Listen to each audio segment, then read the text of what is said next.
context, this is a boys U19 state league game from two teams in the same city. Blue ended up winning this contest 8-3, so by a 5-point margin. Blue won handedly. They were the better team. Observations. Number one, orange eyes up or checks to see where blue is before contact is made. Number two, orange steps into blue's space. So orange, I would say, initiates the contact.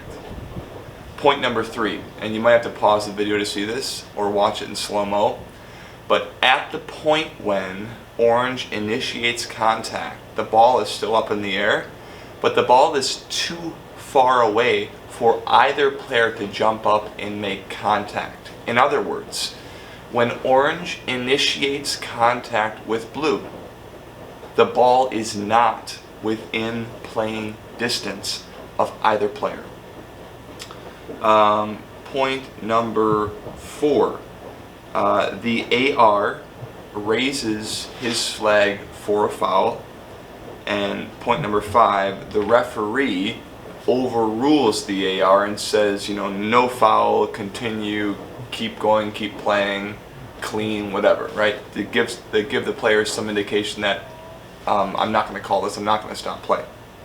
So these are my takeaways from this clip.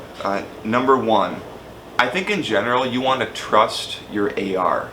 Particularly if your AR, looks professional, is being attentive to the game, is, making good offside calls, is helping you with subs, is like actively engaged and participating, and they're like legitimately seeing something and they're beginning to build your trust, like if you haven't worked with them before.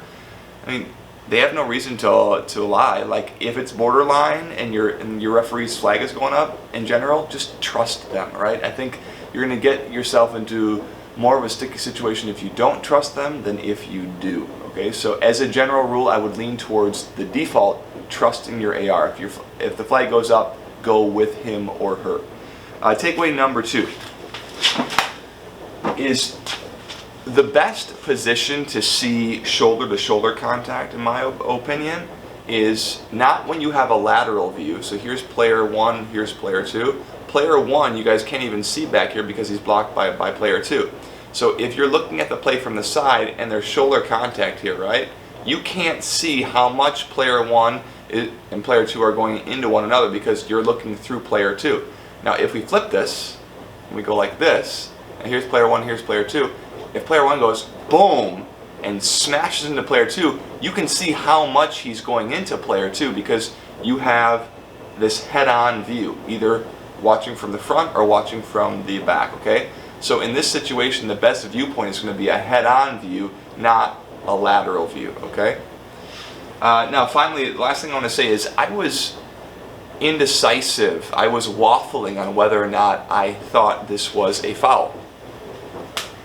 The biggest reasons I thought this was a foul were twofold. Number one, I thought that when orange initiated contact with blue, the ball technically is out of playing distance. Okay, so this would be an illegal charge because the ball is not close enough to orange to merit the contact. And point number two for that, where I thought that it should be a foul, is orange impacts blue's ability to play the ball because orange actually knocks blue down. Okay, it's not just a little trip up. It's not he just pushes him off. Blue gets knocked to the ground. So it was significant to impact blue's ability to play the ball. Now, why wouldn't I call this? A couple reasons. This is a U19 game. This is a state league game. There's a certain level of physicality that is acceptable at this level of play, and this foul did not strike me as too far beyond the threshold of what is acceptable. I know that's a judgment call. I know that's subjective. I'm just telling you what I think. Number two, I did not see orange lower his shoulder and then go into blue. He kind of stood upright. Point number three, the ball is technically out of playing distance for orange, but it's just out of playing distance. Okay, so wait a little bit longer, and that contact for me would have been okay because the ball was within playing distance, but it's just outside of it. And lastly, at this point in the game, I think this is in the second half, blue is winning handedly. They're up by like 3 or 4 goals. They've been dominating the game. So I kind of want to give orange an opportunity to get something going. You know, to get some momentum or something. And maybe if I keep clamping them down on all these little, you know, smaller fouls, maybe they get even more frustrated and start doing stupid fouls because they're losing so badly. So maybe it's part of my own game management to be like, well, you know what? Yeah, maybe technically that was a foul, but blue's winning handedly. They can handle it.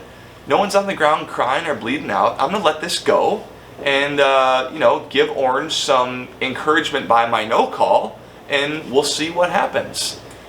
So anyway, I'm going to leave that up to you to use your discretion to make your best judgment. If I had to decide one way or the other, technically I'd say yes, this is a charging foul. But you make the call in the game that you're doing to the best of your ability. Guys, thanks for watching. We'll see you soon.